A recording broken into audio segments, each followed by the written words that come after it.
নীল আকাশে সাদা মেঘের ভেলা ভাসিয়ে যখন বাঙালির উৎসবের মরশুম চলে আসে, তার শুরু আজ থেকেই।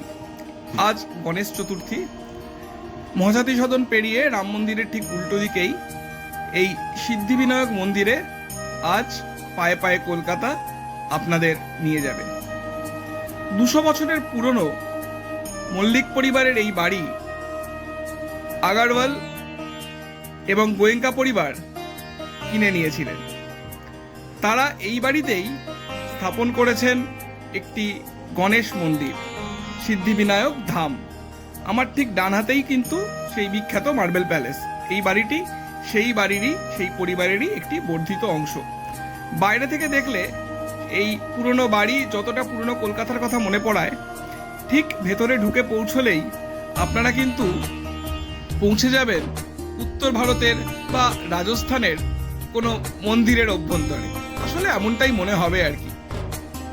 বাড়িটি কিন্তু, বাড়ির বহিরঙ্গ কিন্তু একই রকমভাবে রয়েছে, কোনো পরিবর্তন করা হয়নি।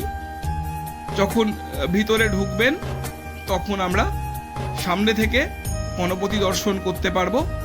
এবং আজকের এই বিশেষ দিনে এইখানে খুব সুন্দরভাবে মন্দিরটি সাজানো হয়েছে।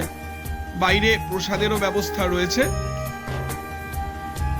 এই সাজানোটা দেখলে কিন্তু কখনোই মনে হবে না যে আপনি ভারতের পশ্চিমবঙ্গের কলকাতার কোনো মন্দিরে রয়েছেন। ঠিকই মনে হবে আপনি উত্তর ভারতে আছেন। এখানে পূজা পাঠও চলছে। আপনাদের মন্দিরে ঢুকিয়ে প্রদক্ষিণ করানোর পর ঠিক সামনে থেকে গণপতিকে দর্শন করানোর একটি সুযোগ দেওয়া হচ্ছে। সেই পুরনো বাড়ির ঝাড়বাতি এবং এখানে সুসজ্জিত শ্রী গণেশ। দাশরথী রায়ের সেই লেখা গানটি মনে পড়ে যায়, ইরি গণেশ আমার শুভকারী, পূজে গণপতি পেলাম হৈমবতী। আজকের দিন থেকেই বাঙালির উৎসবের মরশুম শুরু। গণেশ পুজো দিয়ে যে কোনো শুভ কাজের সূচনা আমরা করে থাকি। এই বাড়ির অন্তরঙ্গ কিন্তু একই রকম রয়েছে। সেই খড়খড়ির জানলা, সেই খিলেন এবং একটু আগে দেখলেন সেই কড়িকাঠ।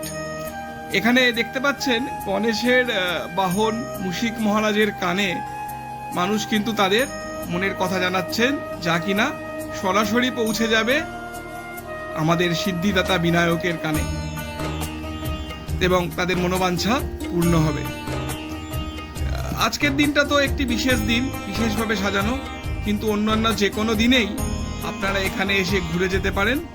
খুব ভালো লাগবে, একটি অন্যরকম অভিজ্ঞতা হবে। এই অঞ্চলে কোথাও যদি কাজে আসেন, একবার ঘুরে যাবেন।